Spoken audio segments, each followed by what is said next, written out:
I just keep getting roses from Arnold every week. I don't know. I don't know what that means. The Expendables and their fantastic producer. Please welcome Avi Lerner, Wesley Snipes, Jason Statham is with us, the unbelievable Sylvester Stallone in Cologne, Antonio Banderas, Callum Lutz. Here we are. So welcome, good to have you, gentlemen.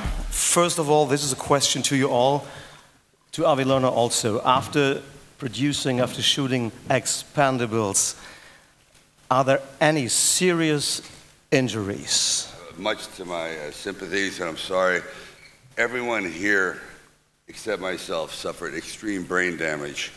So whatever they say, don't listen to them, just talk to me. Wesley, what about you? I made it out of this one alive. I got the brain damage, but so far so good. Jason. Yeah, exactly. Being directed by Sly, it does cut through to the cortex. Yeah, Jason was hanging out with Neptune for a couple of scenes. Yeah, I mean, I wouldn't say I walked away without any injuries. I mean, I nearly died making this movie. You know, the brakes failed on a 3-ton flatbed truck and I ended up at the bottom of the Black Sea. Fortunately, I lived to tell the tale, so, yeah. How dangerous was it? Because everywhere there were the big headlines, Jason Statham almost dead, drawn in the Black Sea. How serious was that? No, it was extremely serious, yeah. I literally, you know, I thought I killed 2 cameramen. I went over to, I hit these 2 guys on a dolly track and it was the worst feeling ever. I eventually scrambled out of the window, but I was completely out of air. It was touch and go. Really thought I was going to die. The only guy who never gets injured is Antonio, except this time. Except that this time, after a while shooting, every member of the cast wanted to cut my tongue. That's right. Because they said I talk too much. That's right. It's all right. Hi, my name is Mark Engel for Kinomeister. Sorry for my look. I recently did a movie. I act in movies too. So I use this opportunity because I'm a big fan of you, Sly. My movie is coming out next year. Do you have a question, by the way?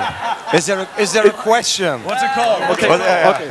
What's your movie called? The movie is called Reeperbahn. I play the bad guy. I'm leading role there. But okay, that's not the. That aside. That's good. Is there a question? Yeah, he directed the first movie, and is there going to be another movie, a 4th movie, and will you be directing it again? It is a very, very, very difficult process for a man to direct and act in the action, whatever. So it would be hard. I'd be tempted to. I'd have to be in really peak physical condition to be able to do it because you're running sometimes 6 and 9 cameras. But yeah, and there will be a definite Expendables 4. I don't know if I will be running it, but I'll be writing it and pretty much trying to work behind the scenes. I'm going to have Antonio direct it. He's done it. Right? Say, he will do it. He's crazy. He'll do it. So that's fixed. All the actors here will do Expendable 4 on the stage, guarantee you. I quit. Thanks for the short question again. Here's the next one. Hi, I'm Daniele Rizzo. I'm an actor too. Oh, here. Do we have journalists in the room here? Come on up here. Isn't it time for a German or an Italian Expendable? Let me see. You're very, very right that to do the multicultural crossover is long overdue, and it's happening. We're slowly getting there. You know, obviously we've included Spain, we got Sweden going on, we got a few things here, but yeah, it's a world audience, and we actually thought of that as you add to the young Expendables, or even branching off, that you would put German and, like I said, Spanish, Italian actors, and so on and so forth. Hi, I'm Paulus from RTL. Good to see you all. I'm also an actor, but just what is going on here? What is it, an audition? If it helps. So my first question goes to Sylvester Stallone, and all the other actors can also answer it too. After making so much films, maybe some action films, did Did you have some favorite memory from the set? I'd say I have absolutely none. I don't know about you guys. We completely try to forget about it the second we leave. It's a nightmare. We can't wait to get on the plane. I remember my finest moment was at the end of Expendables 1. And I said, thank God this crap is over. No. It's hard to say this is our favorite moment. Probably watching him struggle for his life was that was kind of cool. Has Aunt Antonio play a piano in the background that you guys never get to see. Usually what our cool moments are off screen. You won't see them. You'll see them on the making of the film. They have a lot of behind the scenes stuff you'll see. A moment that I will not forget, and I don't want to labour a point, I know we keep talking about me going to the bottom of the Black Sea, but when I crawled out and literally took a breath of air to realise I was alive, at that point you really understand who your real friends are. So I looked around, I wondered if Sly had dived in to save me. I looked around and he was there with his iPhone like that, filming me. I said, Jason, get out, it's wet in there. In case he doesn't make it, this is worth a fortune. I think that moment was one of the most spectacular moments because actually Sly, when Jason went in the water, Sly actually called over the second unit photographer and he said, get this.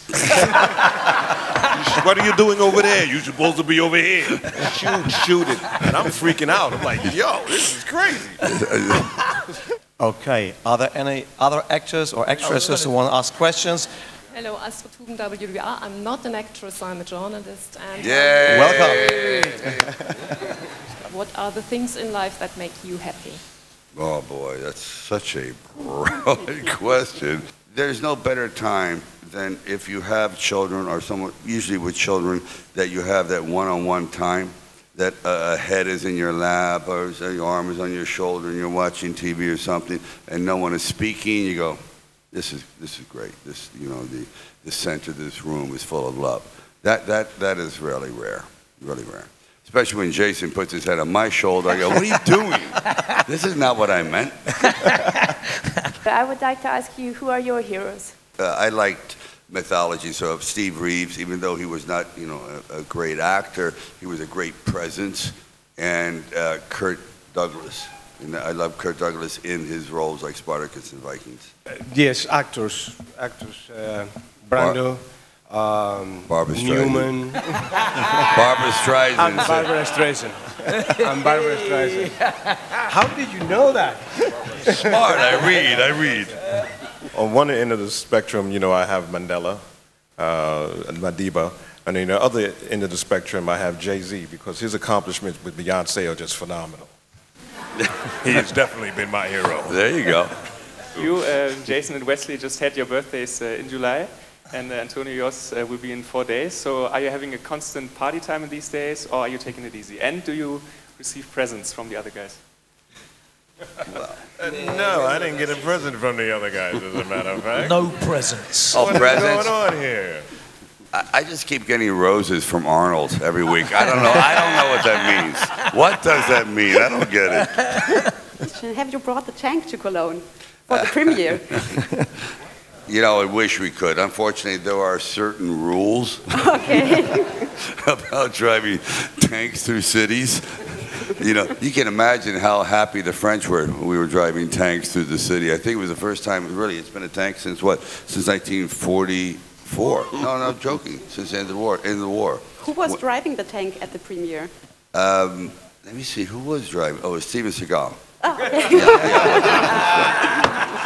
So, ladies and gentlemen, thank you so much, and please give them a big applause. The unbelievable Expendables in Cologne.